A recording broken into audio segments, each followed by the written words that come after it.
मुझे नहीं पता कल्याणी तुम मेरे बारे में क्या सोचती हो। मैं हरगिज़ नहीं चाहता था कि अब्बा की जान जाए,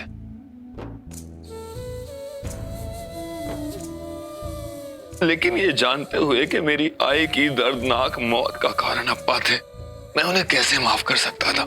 ये पूरा परिवार इतने सालों तक मेरी आई की मौत की सच्चाई मुझसे छुपाता रहा, और मैं एक बेवकूफ की तरह इस पूरे परिवार से दिलो जान से प्यार करता रहा, अपना मानता रहा। इन्हें कितना बड़ा धोखा किया है इस परिवार ने मेरे साथ।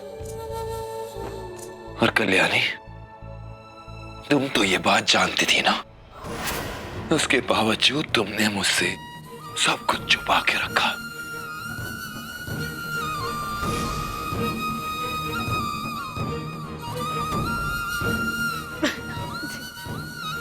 प्लीज मेरा विश्वास करिए, मैं पिल्लू की कसम खाती हूँ।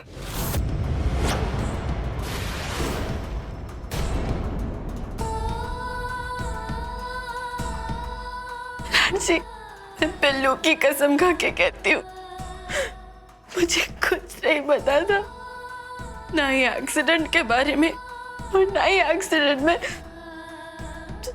जिसकी मौत हुई उसके बारे में। महाराज जी, इतना तो यकीन करिए मुझ पे कि मैं अपने बिल्लू की कसम कभी झूठी नहीं खा सकती हूँ। मुझे तुम पे भरोसा है कल्याणी, वरना तुम आई को छोड़ के मोक्ष के पास नहीं आती। Thank you Malhar ji, thank you मेरा विश्वास करने के लिए। और देखना, बहुत जल्द ना आपको ये भी पता चल जाएगा, आई को भी एक्सीडेंट के बारे में कुछ नहीं पता।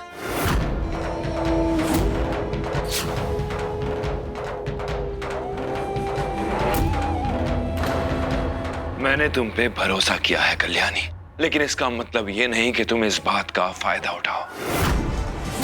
देशमुख परिवार के किसी भी सदस्य के बारे में मुझे कोई सफाई नहीं चाहिए, माई के बारे में भी नहीं। औसा है मुझे बर्बाद करना चाहती है, कर ले बर्बाद। मैं भी देखता हूं कि कौन मेरा क्या बिगाड़ता है, और मेरे और मोक्ष के साथ रहने का फैसला तुमने खुद लिया है। मैंने तुम्हें इस फैसले के लिए कोई दबाव नहीं डाला कल्याणी, और अगर तुमने फैसला लिया है तो इस पे खरी उतरना।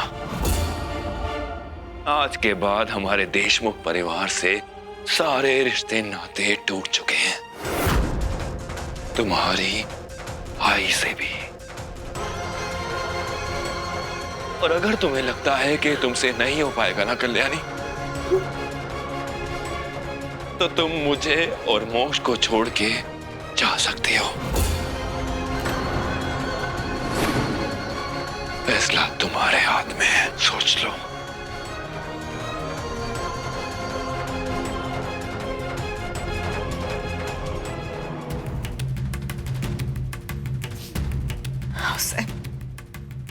साहब, ऐसे रिश्ते को टूटने मत दीजिए। कल्याणी और मल्हार बच्चे हैं, नादान हैं, वो अभी कुछ समझते नहीं है साहब, लेकिन आप तो बड़ी है ना, आप समझते हैं ना। साहब, मल्हार का घाव भी तो ताजा है, अपने माँ के बारे में उसे भी अभी अभी पता चला है।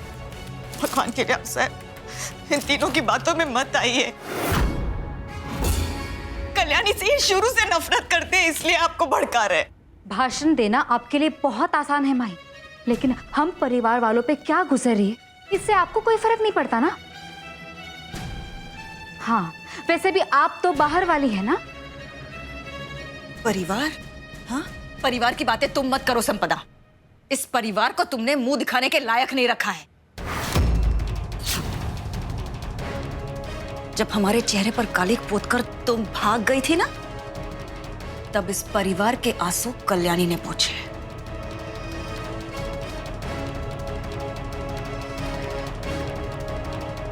साहब, इस नफरत को खुद पर हावी मत होने दीजिए साहब।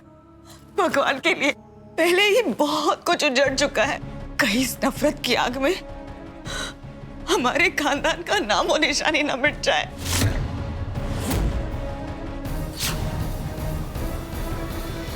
इस नफरत की आग की चिंगारी तुम्ही ने जलाई है अनुप्रिया। राव साहब की मौत की खुशी तो तुम्हें भी बहुत हो रही होगी, क्योंकि तुम और केशव हमेशा उनसे नफरत करते थे। केशव को जेल भेजने का बदला लिया तुम लोगों ने, इसीलिए उसको छुड़ाया ना जेल से।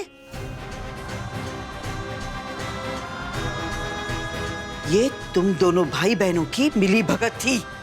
अगर केशव जेल से बाहर नहीं आता तो हमारा सुहाग हमसे कभी नहीं छीनता।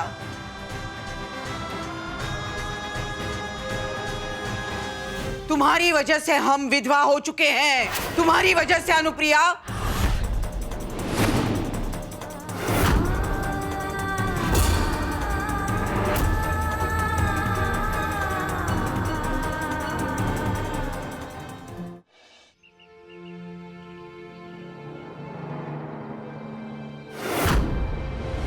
आजोबा, ये सारे पौधे आपने लगाए हैं? यही परंपरा है बेटा। पौधे पिछली पीढ़ी के लोग लगाते हैं और वो पेड़ बनकर आशीर्वाद अगली पीढ़ी को देते।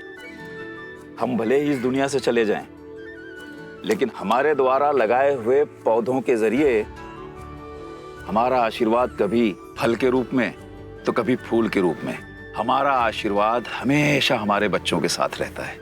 पता है बेटा, इस वाड़े के बहुत सारे पेड़ जो बड़े बड़े हैं, उनमें से बहुत सारे तो मेरे बाबा ने लगाए और बहुत सारे मेरे आजोबा ने लगाए हैं। आपके भी आजोबा ने? हाँ। इसका मतलब तो ये हुआ ना कि इन सारे पेड़ और पौधों में हमारे पूर्वजों का आशीर्वाद है। बिल्कुल बेटा। कितने लकी है ना नल गोदावरी। पापा, चाचा सब कितने लकी है।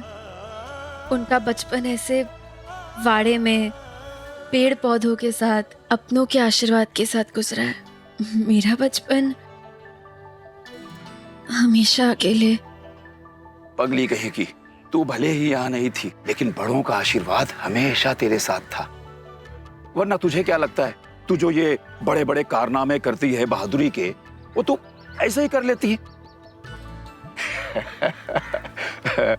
अच्छा एक काम कर, अब ये पौधा तू अपने हाथों से लगा। इधर? हाँ। अब इसको मिट्टी से ढक दो।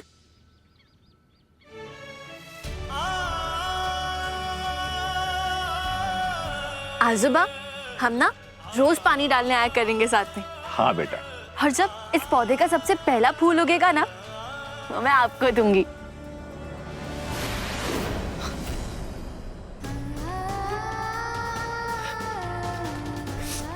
आजोबा, मैंने आपको प्रॉमिस किया था कि पहला फूल मैं आपको दूंगी,